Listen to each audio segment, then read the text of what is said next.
Okay, this story is a little bit different. Another work of fiction, but a little bit more sci-fi to the tone of this one. It's called Lost. A man finds himself on a dirt road. There is a tree line on the left-hand side of the road and a white wooden fence with 3 horizontal boards between the vertical posts 8 feet apart. There is a grassy field behind the fence that seems to go on forever, but there is a tree line one can see very far off. The man begins to walk north, that is, it's early in the a.m., and the sun is to his right, breaking through the tree line. Through the tree line on the right, he can see a farmhouse with a large red barn, some vehicles in the yard, and a red tractor. There are some horses moving around inside a large fenced-in area. He continues to walk up the road as it is somewhat quiet morning, but the birds are starting to wake up and some chirping is beginning. He walks for about 20 minutes, but he does not seem to be making any progress in passing the farmhouse. The sun is continuing to rise and is now getting higher through the trees. He continues to walk, and the house is still on the right, but something seems wrong as he is not passing the house or the barn. 30 minutes have passed, and now the sun is getting over the trees and is getting closer to being above the road he is walking on. As he walks, the field on his left seems to be in the same place. The fence seems to go on forever, and as does the tree line on the right. An old pickup truck is coming up slowly behind him, and he turns to see how far away it is and if he is going to be in the way. As he does, he sees that even though he has turned 180 degrees around, the farmhouse is again still on the right, and the fence and the open field are still on his left. The sun is now directly overhead, yet the truck is still behind him again. He continues to walk for another 10 minutes, and nothing is changing as the truck is still coming up behind him. He turns around again, 180 degrees, and as he does, he sees that the farmhouse is still on the right, and the fence and the open field are again on his left. The truck is still behind him. The sun is now slightly moving up over his head. He again continues to walk, but much faster, as he is now feeling very odd about where he is and why, no matter what he does not seem to be making any progress forward. But time is changing, as he knows due to the position of the sun. He quickens his pace even more. He senses that the noise of the truck is gone, and he turns and he sees no vehicle on the road. He also is beginning to notice that the trees that are still on his right are beginning to blow with an increase of the wind. Clouds are beginning to move in, and the temperature seems to be dropping. He decides to stand still for a moment and moves toward the fence on his left and lean against it. But as he does, it also seems to be moving away from him, and he just can't seem to reach it. He turns around, and the wind is coming through the trees and hits him in the face and moves his hair. The trees are just as close to him as they ever were, and the farmhouse is still behind him. The horses are gone, and now there are elephants, and there is now a large canvas tent, like in a circus, and he can hear a crowd of people cheering. He tries to walk toward the tree line, but as he steps, he cannot make any progress to go through them and to the circus tent. He puts his head in his hands and wonders what is happening to him. He feels like he is losing it and is becoming fearful of what is happening to him. He doesn't know what to do, and he falls to his knees, slumps down, and passes out. He then seems to hear a whirring noise, and as he opens his eyes, it is now dark, and he sees a huge ship of some sort hovering over the field behind the fence. It seems like it is over 100 feet off the ground, but it's not moving. There are small, visible squares of light all over the bottom of the ship. He sees a long set of stairs going up to the ship that are on the other side of the fence.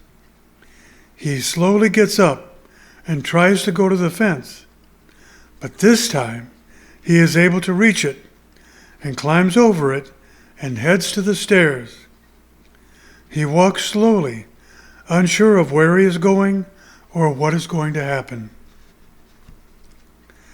As he reaches the bottom of the stairs, he looks up and he sees two white silhouette shapes that appear to be similar to a human shape, but are not really defined, as there is a glow about them and a translucent quality to their being. They reach out their hands to him as if motioning for him to climb the stairs. He begins his ascent up the long staircase, not sure if he could keep going or turn back around and run as far away as he can.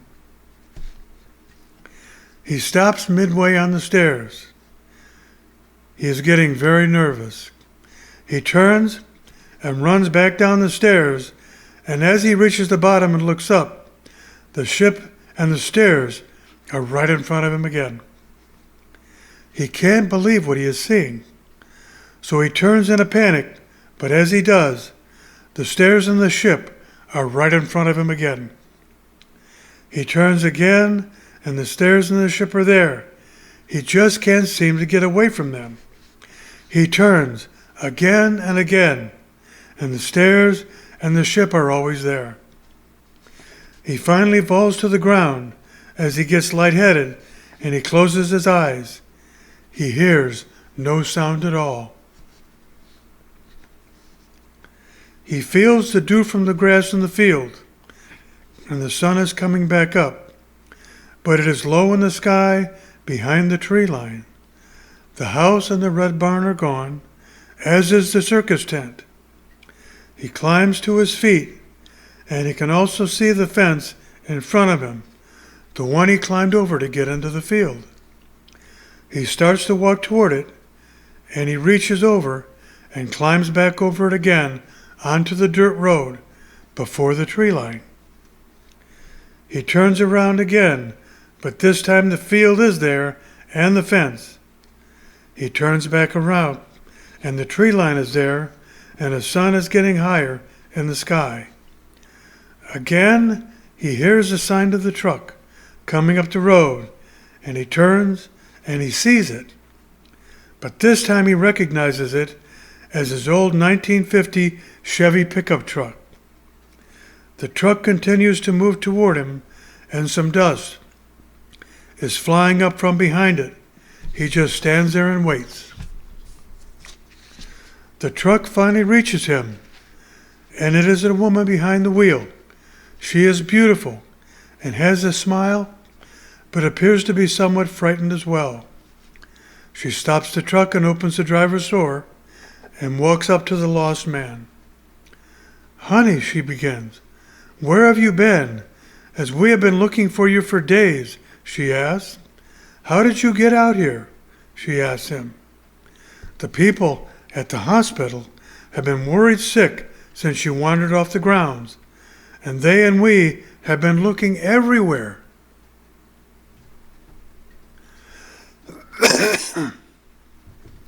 She continues, and she moves toward him and throws her arms over his shoulder and hugs him tightly. He is still unsure of who she is, but he knows that the truck and she are somehow involved. He pulls his arms around her back and hugs her tightly as he buries his head in her neck and feels her soft brown hair on his cheek. They both stand there for quite some time, and then they both release their embrace. They both stand there looking at each other, seemingly both afraid to say anything, it seems. She finally speaks. "Bill, do you know where you are?" she asks. He says he can't remember anything. She tells him that that's okay. "Are you hurt?" she asks. "No," he responds. "I feel fine, just lost." "Who am I?" he asks the beautiful woman. "You are Bill Johnson, Captain Bill Johnson, U.S. Air Force. You were on a one-man space flight and disappeared on the radar and have been lost for over a month," she stated. "I am your wife, Mary," she added with a smile. "You were found out here in a field, and you were brought back to Bingham Air Force Base Hospital, but you were missing from your bed 4 days ago. No one knew how you got out here or where you were," she added with tears in her eyes.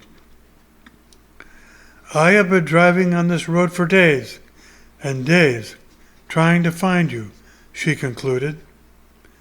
"I am sorry for making you worry," said Bill, "but I don't remember anything until I was walking on this road, but going nowhere. Everywhere I turned it was the same," he added. "Well, never mind about that," she stated. "Let's get in the truck and get you back to the hospital," she directed. Bill and Mary got in the truck and headed down the road. This time, on the right side behind the trees, there was a building about 200 feet back from the tree line. There was a large, long set of stairs going up to the front of the building. Bill just kept staring at it. The stairs looked familiar. The truck pulled into a large driveway that headed to the bottom of the stairs. He stepped out of the truck and closed the door while looking at the stairs, as the stairs now looked like the ones he saw in the field. The building was now dark in color, with small, square lights covering the bottom. He turned, and the truck was gone, and where he was expecting to see his beautiful wife, instead, a white, translucent shape of an entity he thought he saw before. He turned and looked up the stairs and saw 2 more figures like before at the top. He stood motionless. The figure from behind placed a hand on his shoulder and said, "Please, Bill, just go up the stairs this time," in the same voice he heard from whom he thought was his wife before. "Please," said the voice again, "there is no need to fear. We are not here to hurt you in any way. We just have a few more tests to run, and we will be finished with you," the entity X1 added.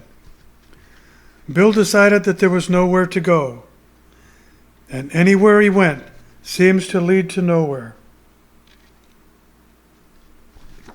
He climbed the stairs, and at the top, the 2 entities moved and pointed to a hallway for him to walk down, and he did slowly.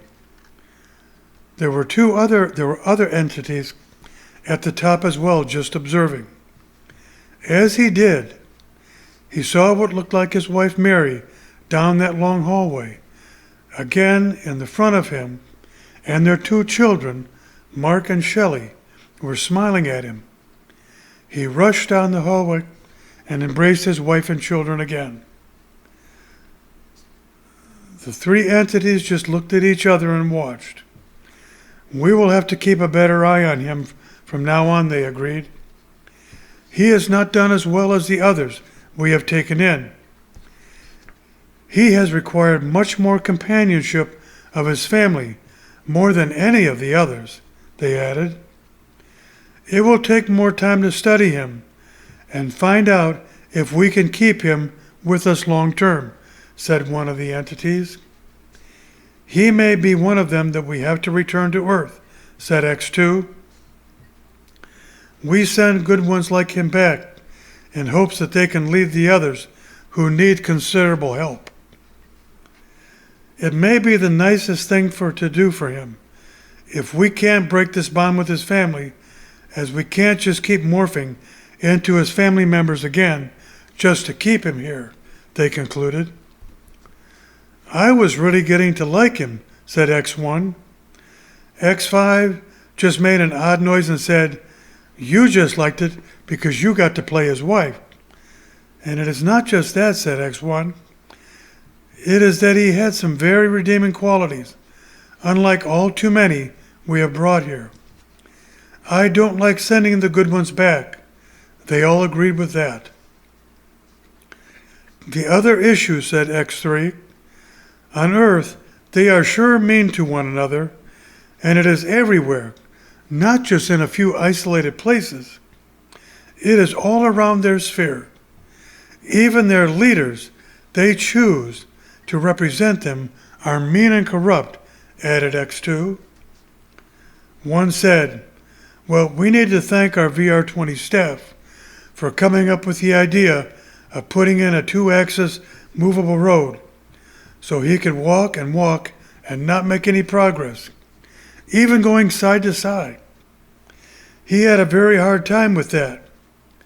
I heard our staff got that idea long ago when we were once in Las Vegas and at the New York Pavilion where the ceiling looked so real, and that gave us the idea of controlling the sky. I think all of that really disoriented him, said another. Now, let's run some other tests, and then we can decide what to do with him. They agreed. His spaceship is still in orbit, and we can place him back, if need be, in a few days. Their leaders are always surprised when some of them come back, said one. Yes, it is fun to mess with them, as they are not as smart as they think they are. It is not how they were created, as our God does not make puppets.